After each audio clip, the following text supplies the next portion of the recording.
Inder police स्टेशनमध्ये दिनांक 26/11/2024 रोजी दुपारी 3 वाजेच्या सुमारास फिर्यादी बाळकृष्ण अब्दुल हे जात असताना यातील आरोपी त्यांना भेटला आणि त्यांच्याकडे बॅग होती. त्या बॅगमध्ये काही असा त्याला संशय आला असेल तर त्याला विचारलं तुझ्याकडे चॉकलेट आहे का.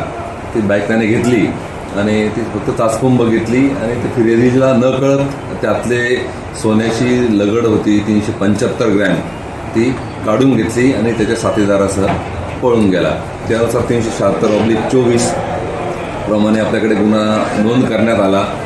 माननीय CP सरांच्या मार्गदर्शनाखाली आमची DBची टीम यांनी अथक परिश्रम करून संपूर्ण परिसराचे CCTV फुटेज त्याचं विश्लेषण आणि CDRचं विश्लेषण करून यातील जो मुख्य आरोपी आहे सुनील निंबा पाटील 56 वर्ष आदर्शनगर वर्तकनगर जिल्हा ठाणे याला अटक केलं. सदर आरोपी फरार होता.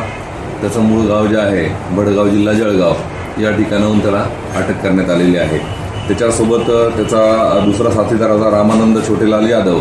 हा पण पोलीस खबरी म्हणून काम करतो. तर त्यालाही अटक करण्यात आलेली आहे आणि त्यांच्याकडनं 300 ग्रॅमची सोन्याची लगड आतापर्यंत आपण रिकवर केलेली आहे. आरोपीचा PC मिळालेला आहे आणि अजून फर्दर इन्व्हेस्टिगेशन सुरू आहे. सर, आरोपीची पार्श्वभूमी काय, यांचं पुणे पण काय गुन्हे दाखल आहे?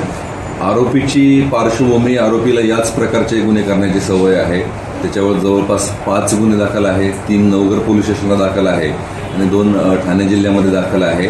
आरोपी जी मोडस या प्रकारचे आहे तो कुठेही एखादा व्यक्ती दिसला की ज्याच्याकडे पैसे असू शकतात, सोनं असू शकतं असा संशय आला की त्याला हेरून त्याला एकतर बतावणी करणार की मी पोलीस आहे, समोर नाकाबंदी चालू आहे, तर तुमचे काही किमती वस्तू असेल तर मला सांगा, किंवा नोटा असेल तर मी मोजून देतो, किंवा तुझ्याकडे काही वस्तू आहे का, तंबाखू आहे का, चॉकलेट आहे का, अशा प्रकारची मागणी करून त्याची नजर चुकून त्याच्या बॅगमधनं वस्तू काढून घेणं, पैसे काढून घेणं, सोनं काढून घेणं अशा प्रकारचे त्याचे मोडस आहे.